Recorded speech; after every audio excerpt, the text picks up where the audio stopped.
ఇలా ఇలా డిమాండ్ చేయడం ఇదే కాదండి. గత 2, 3 సంవత్సరాలు చేస్తున్నాము. ఎప్పుడు ఏ సంవత్సరంకి ఆ సంవత్సరం పెంచుతాం అన్నారు కానీ కనీసం దాని గురించి పట్టించుకోవట్లేదు.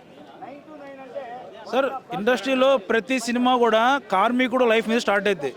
పుష్ప సినిమా అర్థం చేసుకుంటే మీరు మెయిన్ పాయింట్ హీరో కార్మికుడు నుంచి స్టార్ట్ అవుతుంది అది. అలా సినిమాలో కార్మికుడి నుంచి లక్షల కోట్లు సంపాదిస్తున్నారు కానీ అదే సినిమాకి పనిచేసే కార్మికుడు వేతనం పెంచలేకపోతున్నారు. ఇది హీరోలు అర్థం చేసుకోవాలి, డైరెక్టర్ అర్థం చేసుకోవాలి, ప్రొడ్యూసర్ అర్థం చేసుకోవాలి. ఈరోజు కార్మికుడి మీద చేసిన పాయింట్ మీద సినిమా హిట్ అవుతుంది కానీ అదే కనుక కార్మికుడికి వేతనం పెంచితే అంతకంటే పెద్ద హిట్ అవుతుంది సినిమా. అలాంటి కార్మికుడు పట్టించుకోవట్లేదు.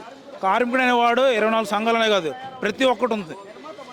మేడే రోజున ఎందుకు వచ్చిందంటే మేడే అయినా సృష్టించి కూడా కార్మికుడి కోసం. అలాంటి మేడే రోజు కూడా కార్మికుడు పట్టించుకోవట్లేదు. ఈరోజు ఎవరు స్వలభాగం వాళ్ళు చూసుకున్నారు కానీ కార్మికుడికి వేతనం పెంచలేకపోతున్నారు. 24 గంటలు పని చేస్తున్నామండి. మామూలుగా 8-9 గంటలకు ఉంటుంది, అలానే మేము 13-14 గంటలు పని చేస్తాం. జంతువులా కష్టపడుతున్నాం కానీ మమ్మల్ని మనుషులుగా పట్టించుకోవట్లేదు. మనుషులుగా పట్టించుకోవాలి, మమ్మల్ని మనుషులుగా గుర్తించాలి, కార్మికుడు అయినా బతకాలి. ఇలాంటి తెలంగాణ సిటీలో కానీ హైదరాబాద్ సిటీలో కానీ కార్మికుడు బతకాలంటే కంపల్సరీ వేతనాలు పెంచాలి. ప్రతి ఒక్క ఇండస్ట్రీలో పెంచుతున్నారు కానీ మాకు పెంచట్లేదు.